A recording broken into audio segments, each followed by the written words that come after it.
Iš Evangelijos pagal Luką. 15 Ciesoriaus Tiberijaus viešpatavimo metais, Poncijui Pilotui valdant Judėją, Erodui esant Galilėjos tetrarchu, jo broliui Pilypui Iturėjos bei Trachonitidės krašto tetrarcho, Lisanijoje Abilėnės tetrarcho, prie vyriausiųjų kunigų Ano ir Kajafo, pasigirdo viešpaties žodis Zacharijos sūnui Jonui dykumoje.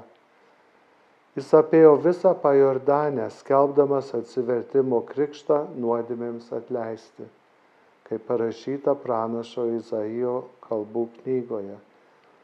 Tyruose šaukiančiojo balsas: taisykite viešpačiui kelią, ištiesinkite jam takus.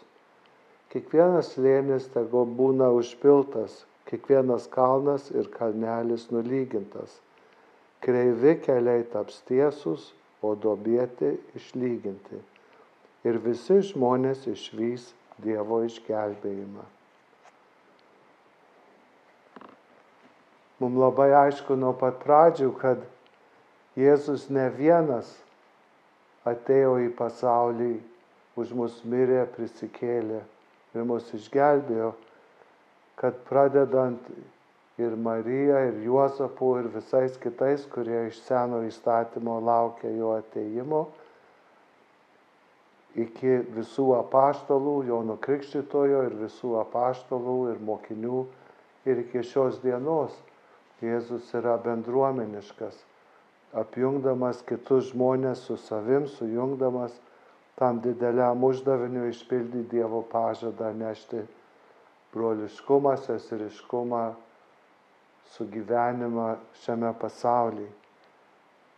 Mes skaitome tuos vardus, graikiškus ar hebrajiškus vardus, ir gali būti, kad jie mums netokie ryškus, bet tie laikai buvo siaubingi. Šalis yra pavergta, tie, galim sakyti, žulikai, karaliukai ne tik tai padlaižiauja Romai, bet engia savus žmonės. Labai baisios sąlygos. Ir tose baisiose sąlygose ateina išganytojas. Dabar skelbiamas šiandieną Švento Jono Krikštytojo. Tas pasaulis, galim sakyti, tamsus ir į jį atėjo šviesa. Mes kartais įsivaizduojam, kad Dievas ateina, kai saulė šviečia ir viskas yra gerai.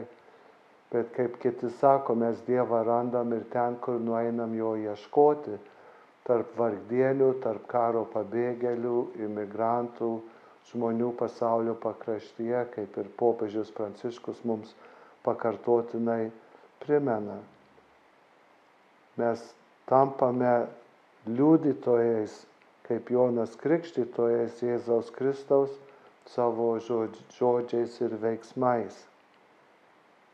Nebūtinai, kad mes turime galios, galingi, įspūdingi, bet mes esam tie paprasti žmonės, kurie, ar jie būtų tremtyje arba sunkiose sąlygose, mes turime tuos didelius lobius, Dievo žodį, mūsų ateitį ir Dievo pažadą, tą viltį, kad Dievo pažadai išsipildys.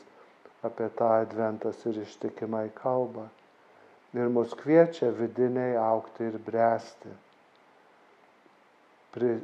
Prisijungti prie to Jėzaus Kristaus darbų, skleisti taiką, sugyvenimą, bendrystę, atlaidumą, apie kurią ir Paulius šios dienos skaitiniuose kalba.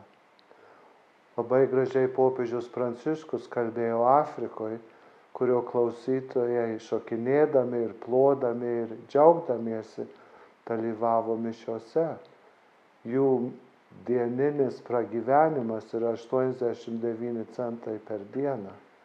Sakytume, labai sunkios sąlygos, aplink žudynės yra ir visa kita. Ir čia Dievas nemažiau yra negu švenčiausioje bažnyčioje pasaulyje. Dievas pasirodo ten, kur žmonės jo šaukia ir laikosi. Popiežius mus paragina turėti drąsos tikėti, jungtis, nugalėti kliūtis, liudyti savo gyvenimu. Būdami maži ir silpni, kaip jis sako, mes turime galę kaip tik sąžiningai, ištvermingai, solidariai ir drąsiai gyventi. Tai mūsų pašaukimas ir gražus Advento uždavinys besiruošiant išganytojo gimimui.